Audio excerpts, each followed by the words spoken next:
spoke to us for a while, and then we started shooting. I got to meet his entire family. The kids are such amazing, obedient, lovely kids. And for me to sort of get them to be vulnerable in front of the camera is the biggest challenge. I know for a fact that as an artist, Shivasa is going to definitely perform, and it comes so easy to them. But for me to go beyond that barrier and see who he really is as a father to two beautiful children, I don't think there's any discomfort for them. I was nervous. I'm always nervous, and it's good to be nervous in front of a shoot. I think the day I stop getting nervous, I'm going to worry about my profession. I think the first 7 to 8 years, I don't really think I focused on work-life balance, because for me, it was really important to make a mark here. I think as an artist, there's that insatiable appetite to make an impact. And I've been documenting her family for many years now. There's also a personal connect we've developed, so I would definitely mention her name here. I don't think I have a favorite. I love working with artists, celebrities, actors.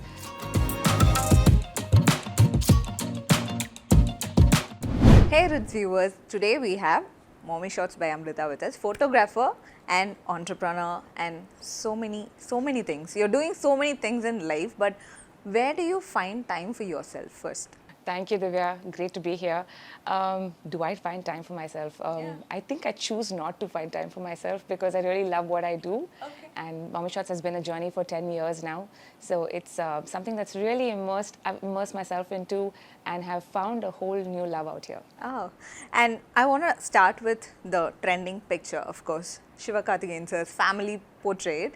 And it suddenly a morning or a picture abdi boom aadu, and it was so beautiful. How did you achieve that? I think that is one of any photographer's biggest challenge, to get the other person comfortable with you, right? A lot of people take pride in stifling other people's presence when you're around. For me, it's the other way around. How do I get them so comfortable that I see their actual personalities in front of the camera? And every time I go into a shoot, I'm always nervous, be it a celebrity or non-celebrity. I'm always worried about how I'm going to break through.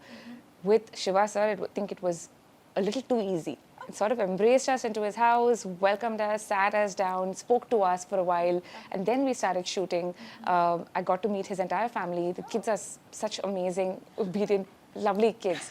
And they took to us immediately.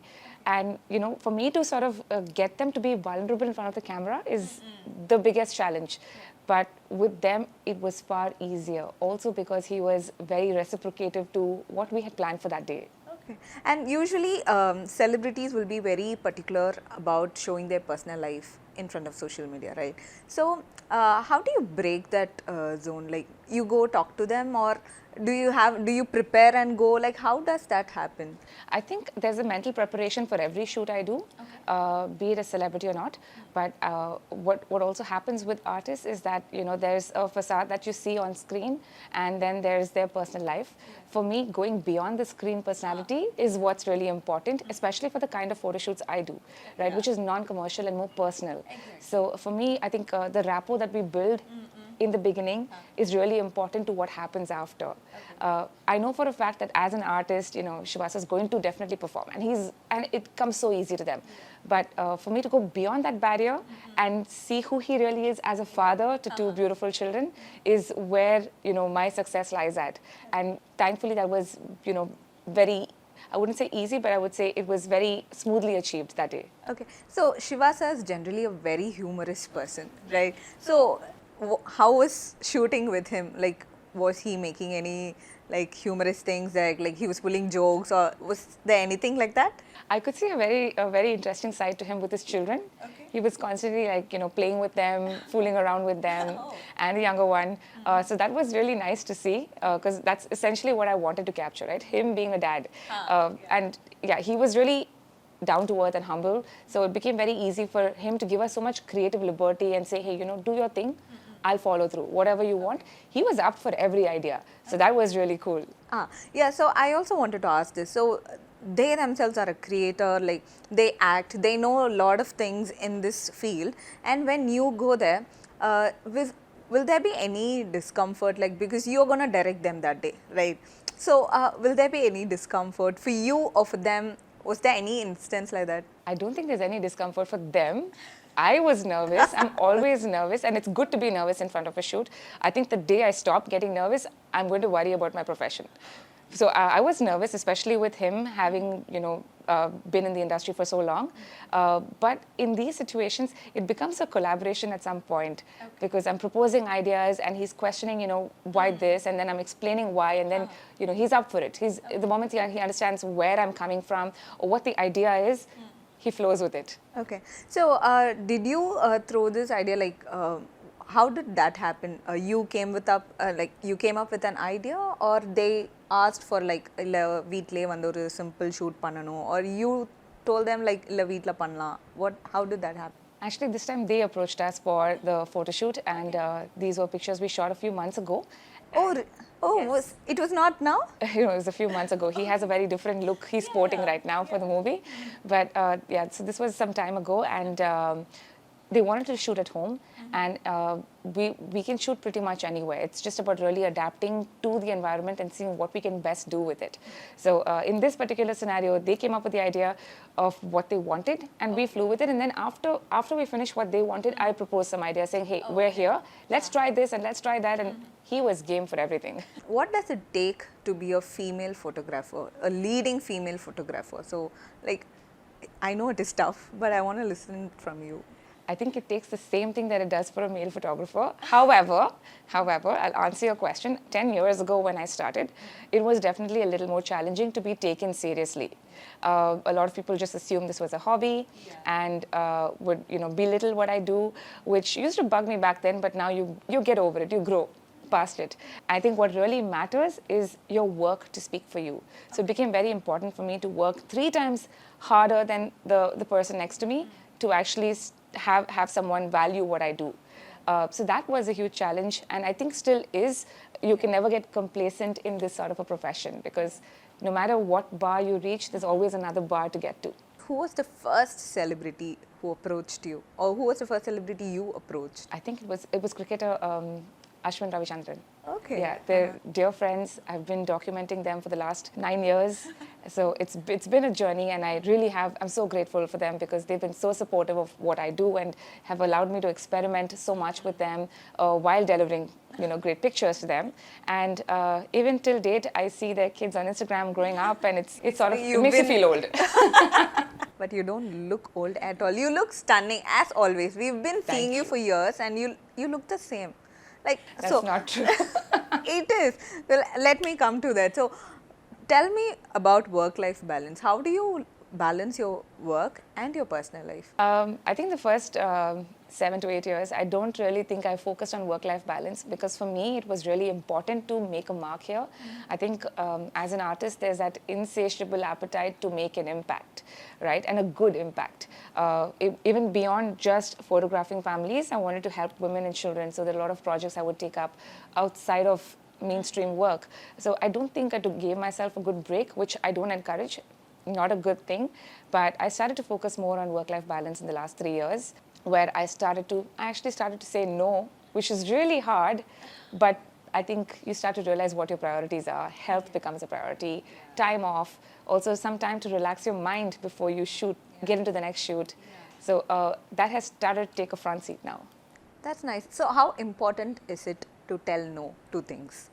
I think it's very important, and I wish I had learned that earlier.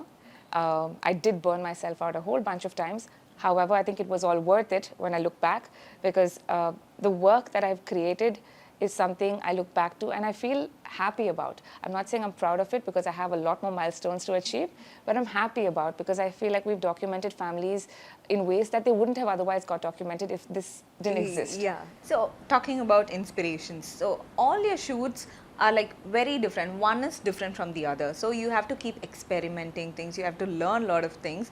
Where do you get inspired from? I think I draw my inspiration from various sources. For me, I think the biggest inspiration is through travel and through films because I feel like there's so much to learn in how people shoot films and keep the audience engaged for 3 long hours. Right? That takes a skill by itself. But here I have to do it with one photograph. So that's a different challenge again. So I think I draw my inspiration from films, from frames in films, from books, from traveling. I think all these ideas of different setups that we do come from all the different landscapes I see across the world. So I've been privileged to be able to see so much, and I try and absorb as much as I can and bring out my own version of it in the photographs I create. Okay. So which was your so far the favorite one? The whichever you created, no, the set or the backgrounds or whatever that is. There is one favorite actually. I would never pick one out of all, but there was one we had done for actor Nakul and his wife Shruti. Okay. Yes, for her maternity shoot for her second child. I drew the inspiration from the weavers across the road here. I would see them. I've been seeing them for the last 6 years, every single day, weaving different props out of it. But I was thinking about how we could use all those products in our shoot and bring out a very authentic Indian vibe to it. And this is what we really created. And this is what we really created with her. And it was amazing to have her embrace the idea just as much, because it was a made in India sort of a feel to it. And it's one of my favorite maternity shoots. And your favorite celebrity to work with? I don't think I have a favorite. I love working with artists, celebrities, actors, because they're so comfortable in front of the camera. It's an instant connect and an instant vibe we share. I mean, of course, it's definitely easier working with them because they know exactly what to do, which way to pose, how to do things. So that's very interesting. So probably we can put it this way, like who was very easy, like அந்த மீட்டர்ல வந்து இவங்க வந்து ஒரு போனவனே ஈஸியா வந்து I worked with them அப்படினா in that scale probably who was very easy to connect to? So hard for me to pick one, but I think I'm really close to actress Sameera Reddy, and I've been documenting her family for many years now. There's also a personal connect we've developed, so I would definitely mention her name here. Ma'am, yeah, we love her too. Yeah. Likewise. Okay. And how do you style a particular particular theme? How do you approach people with that, and how do you set the tones? Do you meet them before, or like, because certain people won't be comfortable in certain styling, so how do you crack that? When every family approaches us, I think it becomes very important for us to have that preliminary call or meeting with them to understand their aesthetic. What are they visually seeing for themselves, how they picture their family in a photograph, and then adapting those visuals in our aesthetic and style, because that's what they've come to us for. The best way to calibrate here is to actually draw up a mood board, show them what we can do for them, and then get their likes and dislikes in the mood board to understand, visually, this is what they're seeing for themselves, and try to make those visuals come alive. In this conversation, I understood like how excited you are. Like even today, before the shoot, like even for this shoot, you were very prepared. Like you were nervous. It's like your first shoot. You were behaving like that. So I understand that you respect a lot your profession and all that. So what is that one thing which holds you to do this every day? I imagine my life without this, and it would be so sad. I'd be doing a regular job that everybody else is doing. I'd be doing things that are not satiating my artistic appetite, and it's scary to think of that life. So while I have it, I appreciate it, and while I'm doing it, I want to wake up and do my best every single day. I personally have very high standards for myself, so I'm constantly pushing myself, to sort of outpace what everyone else is doing, only because I'm trying to discover myself in the process. Yeah. That's very nice, and thank you so much for sharing all your experiences with us, and it was lovely meeting you. Likewise. Thank you so much, Divya. Thank you.